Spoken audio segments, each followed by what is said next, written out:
नमस्कार साथियों, स्वागत है एक बार फिर से आपका राजनीति भारत में। और मैं हूं आपके साथ ललित कुमार शर्मा। तो पिछले 3 लोकसभा चुनाव से कांग्रेस लगातार आ रही है। पहले लोकसभा चुनाव में उन्हें 44 सीट मिली थी और दूसरे लोकसभा चुनाव में 2019 में उन्हें 52 और अभी 2024 में उन्हें 99 सीट मिली है। 100 भी नहीं क्रॉस कर पाए। फिर भी कांग्रेस इसे अपनी बहुत बड़ी जीत मान रही है। पिछले 4-5 दिनों से उछल कूद भी मचा रहे हैं कि हमने मोदी को रोक दिया, जीत लिए, ये कर दिया, वो कर दिया। शायद उन्हें आज शाम को नरेंद्र मोदी जब शपथ ले लेंगे तब उन्हें एहसास होगा कि हाँ, हम तो हार गए। शायद पता चल जाए। मेरा तो यही मानना, आपका क्या मानना है कमेंट करके बताएं कि वो जीते या हारे। हाँ, ये जरूर है कि बीजेपी की सीटें 60-62 सीट पिछले 2019 के हिसाब से कम हुई है। और उसके क्या क्या कारण है वो तो अभी जब पूरी तहकीकात करेगी बीजेपी, अपने जनप्रतिनिधियों से पूछेगी कि भाई क्यों ये सीटें कम आई है, इसका क्या कारण है। और आपको पता है नरेंद्र मोदी और अमित शाह का काम करने का तरीका यही है। पिछले गुजरात चुनाव में जब ऐसा ही कुछ हुआ था कि वहाँ पे सीटें कम हुई थी और सरकार बनानी मुश्किल हो गई थी, तो दूसरी बार जब लोकसभा चुनाव हुआ तो वहाँ पे देखिए कैसे बम्पर सीटें आई है। उसके बाद आप एमपी देख लीजिए। एमपी में भी पिछली बार जब विधानसभा के चुनाव हुए थे तो साल 1.5 साल के लिए कांग्रेस ने भी वहाँ सरकार बना ली थी, लेकिन उसके बाद नरेंद्र मोदी और अमित शाह ने अपना काम चालू किया और अभी देखिए एकदम सुपड़ा साफ कर दिया, विधानसभा में भी और लोकसभा में। जो एक सीट लोकसभा में छिंदवाड़ा की वो जीतते थे, वो भी वो कांग्रेस वाले हार गए। और आज जो एक खबर निकल कर सामने आ रही है ना, उससे कांग्रेस की मुश्किलें और बढ़ने वाली है। आप देखते होंगे टीवी में, और लखनऊ, दिल्ली, यहाँ पे अपना मुंबई साइड में, महाराष्ट्र में, बिहार में महिलाएं गारंटी कार्ड लेके घूम रही है। और वो कांग्रेस से, राहुल गांधी से कह रही है कि आपने जो वादा किया था कि 5 जून से खटाखट खटाखट खटाखट आपके खाते में पैसे आने शुरू हो जाएंगे, तो वो पैसे हमें दिए जाए। अब वो कांग्रेस दफ्तरों में जा रही है और वहाँ से उन्हें और भी झूठे मूठे वादे करके निकाल रहे हैं। हाँ भाई ठीक, आ जाएंगे, पैसे दे देंगे, ये कर देंगे। अब जवाब दे क्या, उनके पास जवाब तो वैसे भी है नहीं, क्योंकि उन्हें तो झूठ बोलना था, वादा करना था, उन्होंने कर दिया। उन्हें ये भी पता था कि हम जीतने वाले नहीं हैं, फिर भी ठीक है, जितनी सीटें बीजेपी की कम कर सकते हैं उस हिसाब से झूठ मूठ का जो भी वादा करना है कर दो। वैसे ही केजरीवाल की तरह बस आरोप लगाओ, भाग जाओ, कुछ तथ्य कुछ फैक्ट पेश करने नहीं है। और वही काम अब, क्योंकि इनका गठबंधन है तो वही काम अब राहुल गांधी सीख गए कि भैया जातियों में बांटो और झूठे मूठे वादे करो, उससे सीट आ जाएगी। बाद में देखा जाएगा 5 साल में कौन जनता याद रखती है कि कांग्रेस ने क्या वादे किए थे, वो पूरे किए नहीं किए। सरकार तो वैसे जानी नहीं है, ये उन्हें पता होता है। ये आप मत सोचना कि मैं क्यों कह रहा हूँ उनकी सरकार नहीं आनी थी। ये कांग्रेस को भी पता था कि उनकी सरकार नहीं बनेगी। बस वो किसी तरह मोदी को वहां से हटा दे, सीटें कम करके गठबंधन की राजनीति कर दे, फिर से वही 90 का दौर ले आए और कैसे भी करके नरेंद्र मोदी को हटा दे। बस यही उनका टारगेट था और उसमें वो सफल हो नहीं पाए। शायद 4-5 दिन से वो उछल रहे, हम जीत गए, हम जीत गए।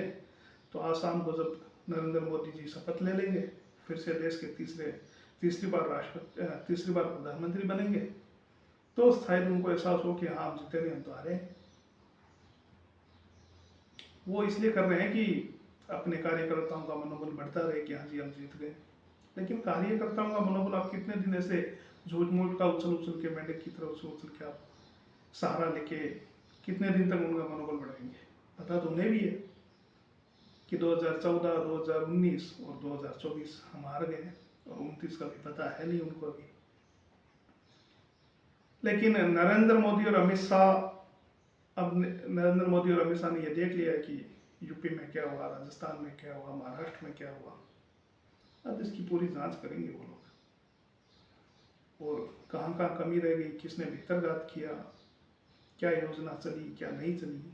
क्योंकि देखिए नरेंद्र मोदी ने इतना काम किया इस देश में 10 सालों में, हर घर में नल से जल, हर महिलाओं को गैस सिलेंडर, 3 करोड़ घर, शौचालय, सड़कें, और किसानों को प्रति साल 6,000 रुपये, और भी छोटी मोटी बहुत सी स्कीमें चल रही है। देख लिया आपने अयोध्या में राम मंदिर, काशी मथुरा कॉरिडोर, उज्जैन में कॉरिडोर। ये काम ऐसे है कि इनको देख के लगता नहीं है कि मोदी की सीटें कम होगी, लेकिन फिर भी लोकतंत्र है, मतदाता का सोचना है। उन्होंने वोट दिया और बीजेपी की 62 सीटें कम हुई और कांग्रेस की 99 हो गई। लेकिन आज जो खबर निकली है ना, उसके हिसाब से आपको बता दूं कि दिल्ली के विभोर आनंद है, उन्होंने एक याचिका डाली है और उन्होंने कोर्ट को कहा है कि ये केस फॉर वोट का मामला है। और उन्होंने इस याचिका में कहा है कि जितने भी कांग्रेस के सांसद हैं जो अभी 2024 की लोकसभा चुनाव में जीत के आए हैं, 99 सांसद है, उनको अयोग्य घोषित किया जाए, क्योंकि उन्होंने जनता से धोखा करके और झूठ बोल के जीते हैं। आपको पता है कांग्रेस ने गारंटी कार्ड बांटे थे और उन्होंने महिलाओं से वादा किया था कि कांग्रेस की सरकार आएगी तो आपको प्रति महीने 8,500 रुपये खटाखट आपके खाते में आते रहेंगे, और साल के लगभग 1 लाख रुपए के आसपास उनके खाते में आएंगे। और बोली वाली जनता थी, उन्होंने वहाँ जमकर वोट किया और कांग्रेस की 99 सीटें आ गई। अब वही महिलाएं, वही बुजुर्ग लोग अब सबको पैसे मांग रहे। कल आपने देखा ही था संजय सिंह और राघव चड्ढा को भी उन महिलाओं ने घेर के पूछा था कि भाई वो पैसे कहाँ हैं, तो उन्हें उनसे कोई जवाब देते बन नहीं रहा। और कांग्रेस ने अपने दफ्तरों में सिक्योरिटी भी बढ़ा दी और साफ कह दिया कि किसी महिला को या किसी भी व्यक्ति को दफ्तर में ना घुसने दिया जाए। इस याचिका में और क्या कहा गया है, इस याचिका में कहा गया है कि इस याचिकाकर्ता विभोर जी ने राष्ट्रपति जी को भी एक लेटर लिखा है और राष्ट्रपति जी से कहा कि आप चुनाव आयोग को कह दीजिए या उन्हें आदेश दीजिए कि विभोर आनंद ने राष्ट्रपति ज्योति मुर्मू से भी कहा है कि वो चुनाव आयोग से कहे कि तत्काल प्रभाव से इस मामले का संज्ञान लें और इस मामले को पूरी तरीके से देखें।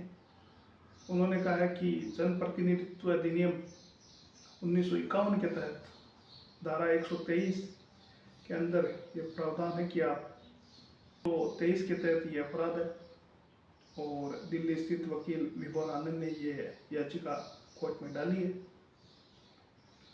तो कांग्रेस की मुश्किल फिर से बढ़ने वाली है, कोर्ट के चक्कर लगने वाले हैं और उन्हें ये जवाब तो देना ही पड़ेगा कि ये गारंटी कार्ड उन्होंने क्यों बांटे थे। अगर आपको किसी भी तरीके की अगर पैसे बांटने हैं या फ्री बिजली देनी है या फ्री पानी देना है तो आप अपने मैनिफेस्टो में ये लिखिए। अलग से घर घर जाके गारंटी कार्ड बांटने की क्या जरूरत है। आपने कुछ वीडियो भी देखे होंगे, कुछ महिलाओं को बता रही है कि ये गारंटी कार्ड है, ऐसे ऐसे फार्म को भरना है और चुनाव होगा, वोट आपको देना है। वोट देने के बाद 5 तारीख से ये फार्म आप कांग्रेस कार्यालय में जमा दे देना और फिर आपको हर महीने 8,500 रुपये और साल के 1 लाख रुपए मिलेंगे। तो महिलाएं हैं वो सब इस बहकावे में आ गई और उन्होंने कांग्रेस को वोट दे दिया। आपका इसके बारे में क्या सोचना है हमें कमेंट करके ज़रूर बताएं और चैनल को ज़्यादा से ज़्यादा शेयर करें, लाइक करें और हाँ सब्सक्राइब ज़रूर करें ताकि आपको आने वाली हर वीडियो का नोटिफिकेशन मिलता रहे और हमें सपोर्ट ज़रूर करें। तब तक के लिए वंदे मातरम, भारत माता की जय, जय हिंद।